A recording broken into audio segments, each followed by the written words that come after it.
What is your perspective on EVs? They're not nearly as good on carbon as people think. Most of the data that exists doesn't take into the fact that most of this stuff is processed in China, where it's all coal-driven, and it doesn't take into does not take into account the fact that most grids that they run on are also majority fossil fuels, and that extends the break-even time for carbon from 1 year to either 5 or 10, based on what model you're talking in. Cybertruck's far worse than EVs. But the bigger problem is we're just not going to be able to make them much longer. If we really do want to electrify everything, that doesn't just mean EVs, that means the entire system that feeds into the EVs.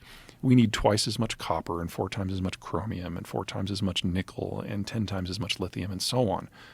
We have never, ever, in any decade in human history, doubled the amount of a mainline material production in 10 years, ever.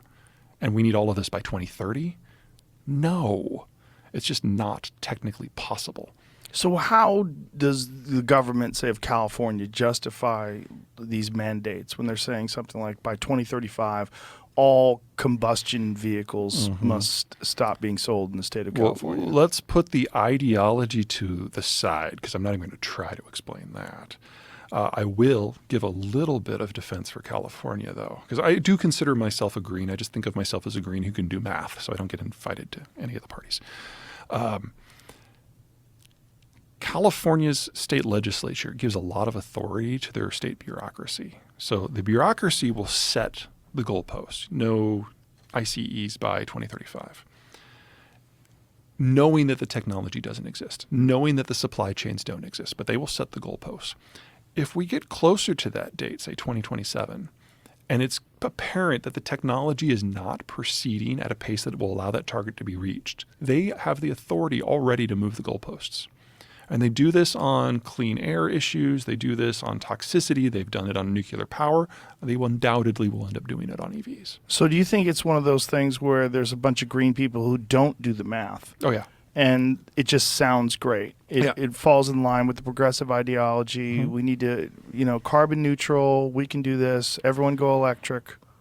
Yeah, and there is a fascinating discussion happening in the environmental community right now because they're being confronted with reality.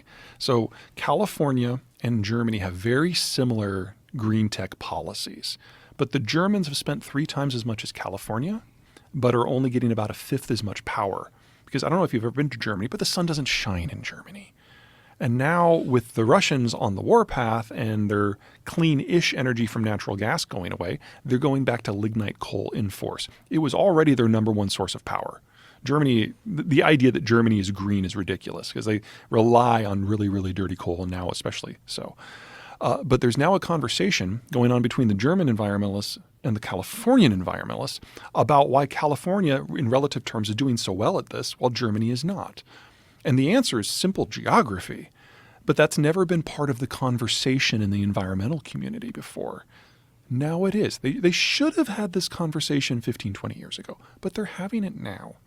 And as soon as they come to the conclusion, unwillingly, but they'll get there, that we have to choose where we put our copper and our lithium and our nickel, EVs are not going to make the cut at all. Where will the copper and the nickel and where will all that go? It'll be focused on the green techs that actually work in the geographic areas where it can be applied. So you put solar panels outside of Tucson, you put wind turbines outside of Tulsa. That works with the technology we have now. You do not put solar panels in Connecticut. That's stupid. That actually increases your carbon footprint. Because there's no sun. There's not enough sun to generate enough electricity to pay down the carbon debt that it took to build the stuff in the first place.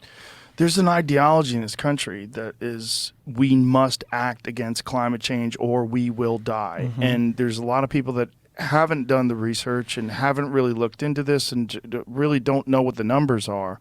And they repeat that over and over again like it's a mantra. It's become a new religion. Yeah. Like I said, I'm a green, so I broadly believe in the science. When you say you're a green, what do you mean by that? Well, I believe that climate change is real, and I believe it's caused by human action, and I believe there are things Some of it, right? The bulk of it. The bulk? Oh, yeah. The bulk of climate change you think is caused by humans? Yeah, no, I mean, the science of it was settled in the 1890s. It's not particularly crazy. Different gases have different albedos and absorption rates. Now, to think that we can predict on a local level what that looks like, we don't have the math for that. We don't have the case studies for that. We do have weather data going back 130 years, which shows some pretty clear trends. We've heated up by about 1.1 degrees Celsius over that time frame, but that has different impacts based on where you are. If you're in the upper Midwest, it's extended growing seasons and gotten rid of some frost. So pretty soon we're going to be double cropping.